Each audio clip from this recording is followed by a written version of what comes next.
Wow, how far we've come when the original release was only $84. Wow, Shoei, you made a review. You haven't done this since 5 months ago. That's crazy.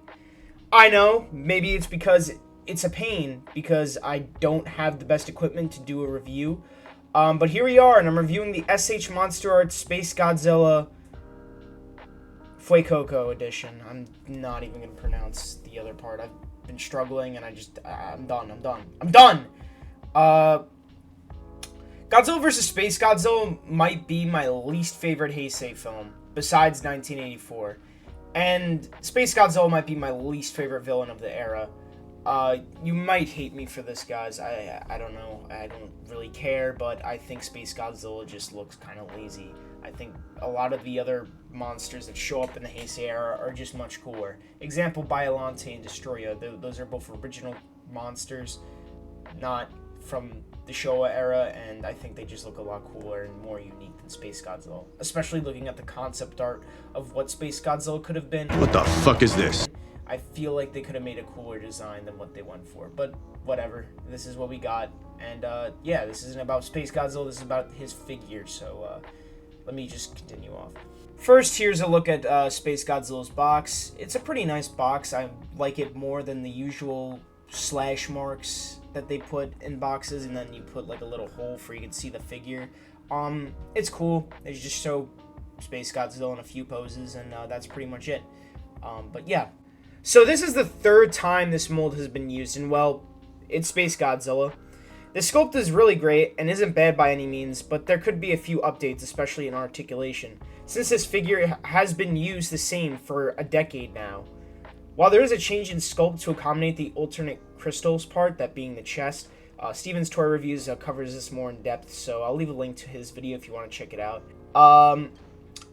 That also makes me question, like, why couldn't they update other sculpts if they're willing to do this? Monster vs. Godzilla. But I guess don't think about it too much. Tamashi seems to basically just make odd decisions here and there, and they aren't consistent. But whatever.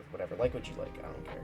The paint is solid everywhere, but a bit rough on the spikes. Like, there's barely any shading on the top and tail spikes, while the middle dorsal plates are translucent, so I can't really blame them for not being able to shade it, but the ones that aren't, they're just plain white, and it kind of just doesn't look natural and looks off, so I don't know.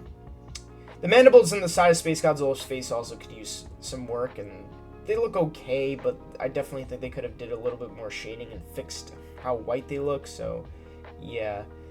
However, I do really like the chest. It's glossy, but I really think it brings out the details, and I just really like the color. It just looks good. And the teeth and eyes look good. They look fine. So that's also a plus. I've seen an ongoing theme with Space Godzilla is he relatively has okay paint and doesn't look like shit, so I'll give him that. They haven't really been able to botch it, although I know how the original release looked. I don't own the two other ones, especially the special colored version. Good luck finding one that isn't going to cost a fucking PC. Yeah. So let's look at articulation with Space Godzilla here. Now, again, this is a reuse of an old mold, so Space Godzilla's articulation is definitely very limited to newer figures in the line. For example, there is a large piece of tail sculpt here. I can probably get the piece off if I kind of put some force. I'm not going to force it too much, it's not really coming off, but this right here down the tail pretty much is all one sculpt, so yeah. For me, his tail has not fallen apart yet. It's probably the best part for my figure, at least. But it is definitely very limited because you can't do much with it. I mean, you can kind of get in some cool poses, but again, he's very limited. But there's a good amount of ball joints, but you can't really force it all the way up. You can put it like all the way down significantly. So if you want to get him into like some fight pose, but he doesn't come load of fight stand, you have to get your own. But yeah, his tail's pretty good. His arms are also ball joints. up the elbow, you know, goes down. You can move all around. You can move out, in, out. Oh, and there's already another issue that I will touch upon. Oh, and there's another issue I will touch upon. So you can see my figure, I thought originally was blessed, but he does fall apart very easily. Okay. Yeah, his legs can kick up significantly, about that far. They go down. Again, it's very, very tight. But yeah, you got good leg movement. You know, you can move it up and down. There's an extra piece here to get rid of gaps that just kind of floats here. And then there's an ankle pivot, so you can move around that, leg up and down, and that's pretty good too. So his arms are pretty good. Now, his head, well, let me just get to his torso, can move around decently. You can see mine likes to pop off very easily, but you're very limited because of the back here. If you look, it is just really, the spikes kind of get in the way and you can't really move it much. So yeah, you're kind of limited on that. Fucking God, the head does not like to stay. So he can't really look down. I mean, you can kind of push it, but you're gonna have to like move his legs. He can't look down. Up. If I do push it enough, he can look up, kind of. If you do push it, he can look up. So that's not bad. But again, you know, you can look side to side. Oh my God. This is why I'm getting tired of this shit. Okay, we're back. I got him back together. I'm not gonna bother moving the head, but you can get some movement because you can move it left to right. It's hard to look down, and you can look up pretty much. Now, let's get on to how you want to put on these crystals here. So, I'm gonna just remove the torso. Now the torso actually doesn't want to. There you go. What you're gonna want to do is just kind of slowly just pop it off like that. They just come off very easily. You just kind of gotta wiggle it a little bit. Wiggle it, and boom, they pop off. There you go. Now your Space Godzilla looks kind of cursed. Next, you want to take your little extra broken ones, and then read what it says. I think there is something that says, I kind of did wing it, and there you go.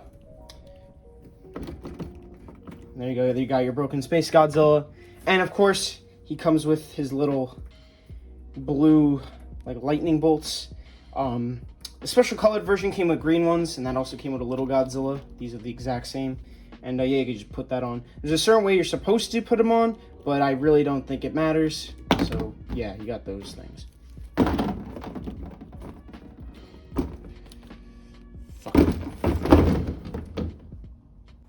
Overall, Space Godzilla is a decent figure.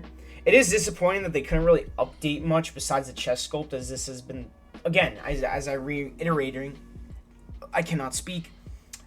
As I'm reiterating, this sculpt has been used for over a decade now.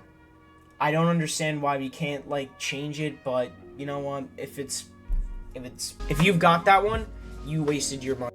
Perfect. Why bother changing it? I really don't think they really need to change the sculpt. I think they just need to update the articulation. I think that would really fix this figure, especially since, as I touched in the articulation portion, how there's still that issue where a long part of the tail is just a solid sculpt when it's not segmented like newer figures are. But again, they really have been. This is an ongoing theme with the new repaints of the Heisei figures that have been coming out, especially Mechagodzilla and the Fyrodan set and Mecha King Ghidorah.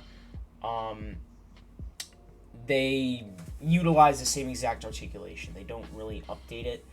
Maybe down the line they will, but like, I don't know.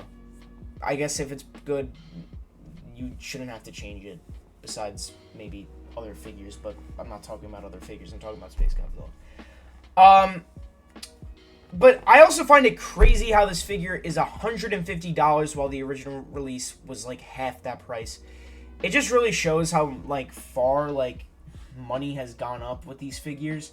We started out with the first release, 1995 Godzilla, being basically $70, to now having normal Godzillas with no beams or whatever being 100 or more, and other monsters being $250 max. I mean, special colored King Ghidorah is over $200. The new Shimo's over that much money. Mecha King Ghidorah and Iris. Yeah, it's a lot. But good luck finding Space Godzilla in stock because he's basically sold out everywhere. So good luck trying to find a good price on him now. But yeah, that's it for the review. Space Godzilla again is a cool figure. I'm glad I have him in my collection because the only other Space Godzilla figure I have is well, the ugly ass Bandai one.